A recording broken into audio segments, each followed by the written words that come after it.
प्रधानमंत्री नरेंद्र मोदी शुक्रवार को सूर्यनगरी में सर्जिकल स्ट्राइक की दूसरी सालगिरह के उपलक्ष्य में कोणार्क स्टेडियम आयोजित प्रदर्शनी पराक्रम पर्व का उद्घाटन किया। इस अवसर पर उन्होंने शहीदों को नमन कर उन्हें श्रद्धांजलि भी दी। प्रधानमंत्री नरेंद्र मोदी शुक्रवार सुबह 9:15 बजे जोधपुर पहुंचे। मुख्यमंत्री वसुंधरा राजे और केंद्रीय कृषि व कल्याण राज्य मंत्री गजेंद्र सिंह शेखावत ने प्रधानमंत्री की अगवानी की। रक्षा मंत्री सीतारमण और रक्षा राज्य मंत्री सुभाष भामरे सहित तीनों सेनाध्यक्ष भी जोधपुर आए। एयरपोर्ट से प्रधानमंत्री नरेंद्र मोदी सीधे सैन्य क्षेत्र में स्थित कोणार्क वॉर मेमोरियल पर पहुंचे, जहां उन्होंने शहीदों को श्रद्धा सुमन अर्पित किया।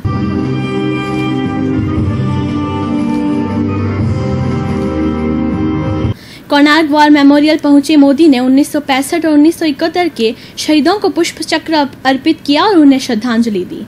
प्रधानमंत्री नरेंद्र मोदी ने कोणार्क युद्ध स्मारक में शहीदों को नमन करने के बाद पराक्रम पर्व का उद्घाटन किया। उन्होंने सलामी लेते हुए प्रदर्शनी की शुरुआत की। कोणार्क वॉर मेमोरियल पर मोदी ने 1965 व 1971 के युद्धवीरों को पुष्प चक्र भेंट कर वहां की विजिटर्स बुक में भी अपने हस्ताक्षर किए। संदेश लिखने के दौरान रक्षा मंत्री निर्मला सीतारमण, राष्ट्रीय सुरक्षा सलाहकार अजीत डोभाल, मुख्यमंत्री वसुंधरा राजे व जोधपुर के सांसद व केंद्रीय कृषि राज्य मंत्री गजेंद्र सिंह शेखावत भी उपस्थित थे। पराक्रम पर्व का आयोजन 30 सितंबर तक जोधपुर समेत 4 मिलिट्री स्टेशन पर होगा। इसके बाद देश भर में प्रदर्शन किया जाएगा। 29 और 30 सितंबर को प्रदर्शनी आम लोगों के लिए खोली जाएगी।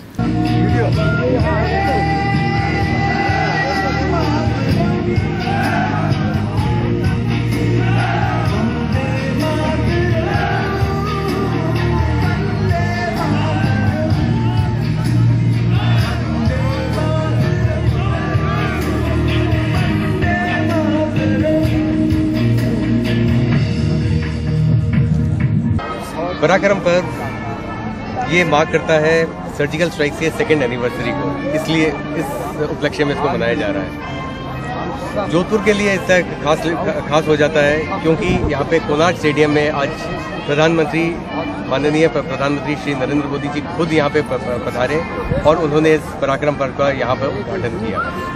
इसके पहले माननीय प्रधानमंत्री जी कोणार्क के वॉर मेमोरियल गए, जहाँ पे उन्होंने शहीदों को श्रद्धांजलि अर्पित की। जो पराक्रम दिवस हम जो सेलिब्रेट कर रहे हैं, जो पाकिस्तान की ज़मीन पर जाकर हमारे वीर बहादुर जवानों ने और अफसरों ने जो काम किया, वो हम लोगों ने पहले भी बहुत बार किए हैं, परंतु जिस तरीके का जो हमने काम किया, पाकिस्तान की 8 पोस्टें तबाह करी और कम से कम 35 से 40 उनके बंदे उन्हीं की पोस्ट पे जाकर हमने तबाह किए और नष्ट किए। और आज भी पाकिस्तान जो है बाज नहीं आ रहा है। जैसा हालात हमारे श्रीनगर और जे.एंड के बॉर्डर के क्रॉस जो पाकिस्तान कर रहा है, उसको अभी भी एक ऐसी ही और उससे भी सख्त सर्जिकल स्ट्राइक की ज़रूरत है, जो हमको करनी चाहिए, क्योंकि देश की सुरक्षा सर्वप्रिय है। पाकिस्तान ने सोचा था कि वो हमारे भारत पर हमला करके हमारे भारत के सैनिकों को हरा सकते हैं, और उन्हें ये नहीं पता था कि हमारे भारत के नौजवानों में बहुत दम है, और भारत के जवानों ने उन्हें मुंह तोड़ जवाब दिया। I'm very proud to be here to see these things. It is very a pleasure to come here and see all these things. I'm very inspired from my father because he's an army. And it is like I can't believe that Narendra Modi ji is coming in front of me and I see him. It was unbelievable. हम विश्वास नहीं कर सकते कि वो हमारे सामने है, और जो अलग अलग चीज़ें हमने देखी हैं उन पर तो विश्वास करना मुश्किल है। कल मैंने अपनी यूनिफॉर्म की NCC यूनिफॉर्म पहनी, first time and second time I came here to see all this things. जो मुंह तोड़ जवाब दिया उसका कोई जवाब नहीं, उसके बारे में तारीफ करने के लिए शब्द कम पड़ जाएंगे जो उन्होंने काम किया है। It was really very good. जो पाकिस्तान ने हमारे साथ किया वो तो बहुत बुरा था, जो हमने उनके साथ किया उनको मुंह तोड़ जवाब दिया, और पाकिस्तान इस चीज़ के लायक है। मैं सेना में भर्ती होना चाहती हूँ, ये मेरा ड्रीम है।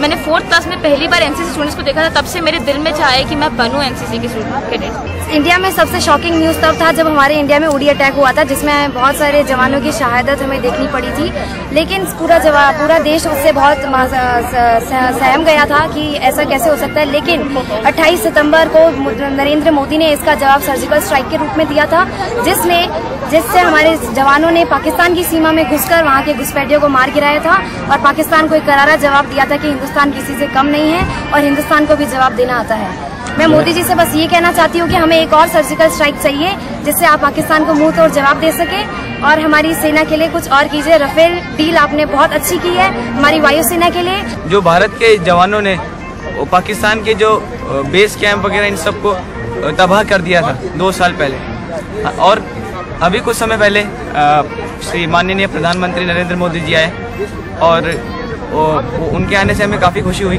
क्योंकि वो एक मतलब कि आने वाली पीढ़ी के लिए एक बहुत ही अच्छा कार्य कर रहे हैं।